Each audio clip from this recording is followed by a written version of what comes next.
Story 1. Telling my MIL she can no longer have contact with my son? I'm a single mom, F42, of 4 Arden, F13, Bryony, F11, Robin, M10, and Kaya, F7. All of us, except Robin, are deaf, with ASL as our first language. Arden and Bryony's dad, M46, left when the girls were 4 and 2, and I met Kaya's dad, Alex, M43, shortly after. He had just come into custody of his nephew, Robin. Robin's bio mom, Layla, F47, gave Robin up to focus on recovering from her long-term drug addiction.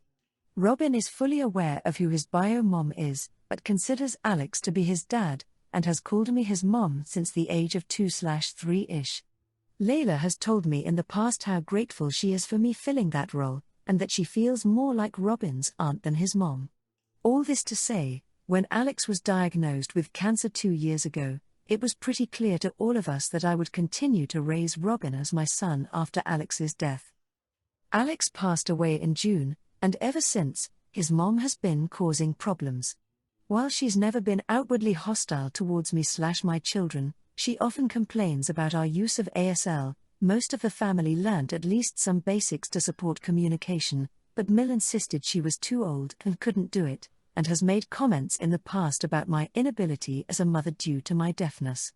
My older girls are practically non-existent to her, and she often forgets that Kaya is her grandchild too and focus solely on Robin. Mill spent most of the funeral telling people that I was unfit and trying to steal Robin away from his real family. It was hurtful, to say the least, and made me uncomfortable welcoming Mill into my home after that, but I convinced myself that it was for the benefit of the kids. They've just lost their dad. I didn't want to take away a grandparent too. Last Saturday, Robin came back from an outing with Mill looking miserable. He wouldn't talk to anyone about what had happened and spent the rest of the weekend shut away in his room. I tried to ask Mill what was going on, but she didn't answer any of my messages. Finally, Robin broke down in tears, asking me if Grandma was really going to take him away. It turns out that Mill has been repeatedly telling Robin that she's going to take him away from us, even telling him she'll call CPS on me to have the kids removed. On Saturday, Mill had gone even further, saying she could just drive away with him, and he'd never have to see us again. I immediately sent Mill a message informing her that she was no longer welcome in my home or near any of the kids, and let Layla know what was going on, and that she was still welcome to visit/have Robin to stay, if Mill was nowhere nearby. My phone has been blowing up ever since, with people asking me to reconsider. I haven't said anything about what happened, so can only assume Mill is spreading false information, but all the negative responses are making me doubt if I'm actually in the right here. Comment 1. NTA. You should not let this woman anywhere near the boy. This Mill is a danger to Robin. It is your duty to protect him. You should probably contact your local police to discuss the issue. Perhaps engage an attorney if you can afford it. Comment 2. Please contact a lawyer. Because Alex has passed, this in one of those situations where grandparents' rights may actually apply. Start putting together an FU binder. See if anyone she carped to at the funeral will testify, if it comes to that. Maybe Robin can start journaling about his grandmother and how her words and actions affect him. Comment 3. NTA. Let anyone telling you to reconsider. No, I will not reconsider letting someone threatening to kidnap any of my children ever be around them again. Please stop. If it keeps up, report for harassment and threats of kidnapping. Get security cameras up and keep screenshots of any texts that may be used to keep her away from now on. No communication from her except from text message or email. You're a strong, wonderful mother and you need to keep standing your ground and protecting your children. Story 2. Removing my friend from my wedding party after he demanded I start calling him a groomsman instead of a bridesmaid? I, 29F, am getting married in 8 months. I am excited to have all of my close friends and family there on my special day, but recently something happened that has split me and a few of my friends. I have recently removed one of my bridal party members, and now I am wondering if I did the right thing. I never cared whether my bridal party wore dresses or suits and told each one as such, seeing as 3 of the 5 people I asked were guys, my 2 best friends I knew since I was 4 and my brother. My one friend came out as trans a year ago, so I told everyone that the only requirement I would like regarding outfits was that they have some form of baby blue in whatever outfit they chose to wear, whether it was a dress or a tie or jacket or POC square. My friend asked if he were allowed to wear a suit instead of a dress, and I told him I had no problem with this. He has been tight with money recently, so he was unable to come to my fiancé and I's joint bachelor/bachelorette party, which I understood and then confirmed with him if he was going to be able to make the wedding, and that I could help work something out with him if the money was too tight for flights or hotels.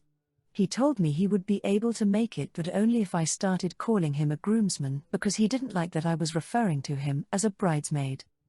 I was confused. I had been engaged for 7 months by this point, and I had always been referring to everyone in my bridal party either as a bridesmaid or my wedding party or my bride's party since day one. I tried explaining to him that if I were to call him that it would be telling everyone at the wedding that he was on my fiancé's side and not mine. He got upset and went on to say I was being transphobic and discriminatory because I refused to change his title. I told him that I could refer to everyone as my wedding party from now on if that made him feel more comfortable, but he refused to agree, saying that because he was a guy he needed to be referred to as a groomsman. He then got more mad, claiming that I was a bitch because I had asked him to wear a dress in one of my group messages, asking everyone when they went dress shopping to include the baby blue in whatever outfit they chose to buy. I can see where I probably should have said outfit shopping, but when I had put dress, I had meant dressy outfit. And seeing as he wasn't the only guy in the group chat, I figured everyone would understand what to get. After that, I decided that it would be best for both of us if he were no longer a part of the bridal party and that we should celebrate mine and my fiancé's union a different way.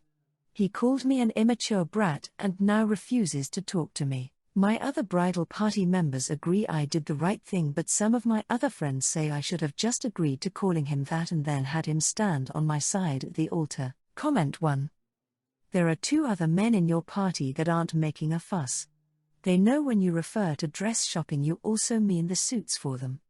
As long as you use bridesman for them on anything important, announcements, program, posts, you are in the clear. You are giving your friend the same accommodations as the other 2 men. He doesn't need any special treatment. It's you and your fiancé's day. If a member of either bridal party can't handle not being the center of attention, they shouldn't come at all. NTA. Comment 2. Info. Your title says bridesmaid, but in comments you said you were calling him a bridesman. Was that only after he asked? Did you refer to the whole group as bridesmaids a lot? Or was that only used to refer to the female members of your bridal party? OP comment. I was referring to everyone in the party as either a bridesmaid, or bridal party or wedding party. I switched them out when planning the wedding. But when I asked all of the guys to be in my wedding, I wrote on the top of that box, "Will you be my bridesman?" Story 3. Telling my sister about my partner's plastic surgery. My GF and I moved to Europe a few years ago, and she ended up getting a lot of plastic surgery that I begged her not to get. She got a blepharoplasty, a nose job, fillers, a chin surgery, and I don't even know what else. I hate to say it, but it decreased her attractiveness. Don't get me wrong, she's still beautiful, but not nearly as gorgeous as what she used to look like. It also just makes me sad that she removed all the features that I loved on her face. It's sad that people think these are features they need to remove. She looks hollowed out and tired. But she doesn't want to admit she got plastic surgery. We're back home from Europe, and we've been gone for a few years, and people started commenting on her looks at dinner. One of her friends just straight out asked if she got something done, and she said no. She said it was just aging. Of course she was going to look different, she's 27. I was shocked. I couldn't even believe she could play that card when the results are so dramatic. It's so obvious that she was lying, but no one called her out on it. My sister has been staying at my parents' house because I'm here, and she has been weirdly obsessed with her looks. She is only 24, and she is truly a baby. 24 seems so young now, or at least she makes it seem so young. She admitted to me that seeing my GF brought up feelings of anxiety towards aging. She said she didn't know people could change so much and it was stressing her out. She started calling me and freaking out about a line she found on her forehead, which was hardly noticeable at all. She isn't a person that is super fixated on her looks, normally at least, so it surprised me. But she was buying a lot of anti-aging skin care and applying it multiple times a day. I told her she was fine, all she had to do was moisturize and wear sunscreen. I looked the same as I did at 24, but she wasn't buying it, and it was obvious why. It hurt me so much to see her like that. She kept putting retinol on her face and would ask me daily if I see lines going away when there were no lines in the first place. One day I finally broke down and said, "Dude, you're freaking out about aging because of my GF. Chill out. She got plastic surgery. You don't just randomly start to have totally different features after you hit 25. You are gonna look exactly how you look now at 27. Relax." She is way too young to be hyperfixating on her looks and worrying about aging. She has an obsessive personality sometimes, and gets fixated on things, probably the anxiety disorder, so just telling her that made her drop the subject. Thank God. I told her weeks ago, but last week my GF asked if I told anyone about her plastic surgery. I admitted I did tell my sister because I didn't want to lie about it, and she is very, very mad at me. Was I wrong to tell her? My GF didn't outright say not to tell people, but it was obvious she wanted me to lie for her and expected me to do that. Comment 1. NTA. When people deny having work done, especially if it's noticeable, people don't tend to believe them anyway. I don't think your GF is fooling anyone. Your sister's well-being and state of mind are more important. Comment 2. NTA. However, I think at this point you ought to reevaluate how you feel about your partner and whether or not you want to continue this relationship. What if she got more work done? Would you be comfortable with that? Comment 3. Your sister is 24 and thought her entire facial structure could change in a few years. I understand obsessive fears about appearance, but a fully grown adult would surely know basic biology. Wouldn't she have wondered why your face is pretty much exactly the same? This whole post seems off. NTA if this is real, but I'm not even sure. Story 4. Telling my son that he's not coming on vacation because he didn't check his emails. I'm planning a family Thanksgiving vacation and a really good deal came up to go to the Cook Islands.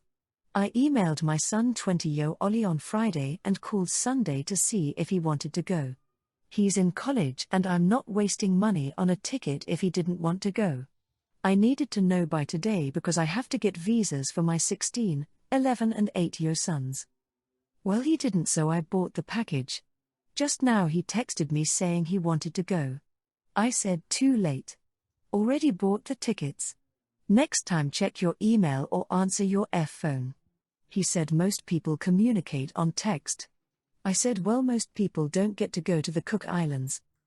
Now his mom/my ex is trying to tell me that he's Gen Z and text is their primary communication format. Had I texted him, then he would have responded. I said I don't care. I'm well in my 40s and check all of my communication formats because I don't want to miss anything. Comment 1. YTA. Why didn't you call or leave a voicemail on Friday? Plus, are emails your primary form of communication?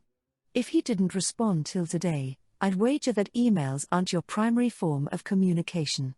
So it's understandable that, if emails aren't your primary form or communication, he'd miss it. Hell, why did you also wait till Sunday to call? Could have called on Friday or Saturday. Could have texted him to check his email. Or left a voicemail. I don't understand why an email was the first choice of communication. It is a pretty passive way to send something, especially if there's a deadline needed. Honestly, I don't understand why you are talking about your son so rudely either. From what your replies are, you sound like an absolutely delightful parent. Sarcasm. Comment 2. So you check all your communications, but don't send a message via the one he's most likely to respond to? And don't use the "I'm in my 40s so I only use phone and email" excuse. I'm older than you and much more likely to respond to a text than I am a phone call. It's really rare that I get emails from friends or family since they know to text me. It seems like you're more concerned about being right than you are about taking your kid on vacation. Your my way or the highway parenting style isn't healthy. Authoritarian parenting leads to kids with low self-esteem and an inability to make decisions. So, yeah. YTA. Extra story, telling my DIL she wasn't invited due to her weight. I will try to keep this short. I have 3 girls and we still like to do girl trips for the day. My son got married to a girl named Beth. Now before her first kids she was average weight and after it got a lot worse. Her only kid is 8 years old at this point and she hasn't lost the weight. It's bad enough that she needs constant breaks walking. I used to like her and now I don't due to how she acts. Everywhere we go with her it is constant complaining that she is tired. The last girl's trip to the mall was spent sitting on a bench half the day since she needed constant break. If you try to leave she will go on about abandoning her. It's annoying. I invited the girls to go to a farm for pumpkin patch and pick some apples. It has big orchards and a ton of walking. We went, it was a great time and some pictures went on Facebook. I got a call from Beth asking why she wasn't invited. I lied saying it was just a family trip and she accused me of lying. I had enough and told her the truth. I told her she wasn't invited due her weight. That she forces us to stop all the time and it ruins the trips most days since we don't get to do half the stuff. She called me a jerk and hung up. I am getting texts from my SOM saying to apologize but the girls are on my side and are sick of having trips ruined since we have to wait for her all the time. Edit. We have done plenty of things that are not physically taxing with her, but even the small stuff she ends up on a bench half the day. We went to a small mall, half the day on the bench. It was window shopping. She is obese, her ankles are swollen from her weight. The connection between her weight and not walking far without a break is very obvious. Comment 1. Are sick of having trips ruined since we have to wait for her all the time. At the risk of being called fatphobic, good for you. NTA. Why should your trips revolve around her? Why should you be forced to plan outings that are within your DIL's step limit? Finally, you're free to only invite your actual daughters to things, too. You aren't blocking her from any and all family gatherings. She just got blocked from this one, which I hope is the first of many trips you and your daughters have been putting off for her sake. Get out there and see the world. It's lovely. Comment 2. Personally, I would be extremely annoyed with anyone who asked why they were not invited when I just wanted to do something special with my daughters, and then accused me of lying. Nope. I can understand your response. NTA. Beth pushed too hard so you pushed back. That's on Beth. Beth was trying to guilt you. ETA. About the lying. If you boldly ask someone why you were not invited to go apple picking or any place else in the world, chances are very good that it's not going to be for magical and wonderful reasons. The honest answer will always be because we did not want to include you. Best not to ask the question or push too far. Just accept the kind answer. Comment 3. NTA. There needs to be balance. Beth needs to bow out of things that are too physically taxing for her, use mobility aids so that she doesn't hold up the entire group and not complain when others opt not to spend most of the activity time waiting on her. When you do include her on things, hopefully you choose things that don't require much walking, and when you do need to leave her, don't cave to her whining. Tell her you love her and you'll meet back up in 20 minutes or rotate who gets to sit with her. I think her attitude more than her weight is going to keep her excluded. And I hope her 8-year-old isn't being left out too.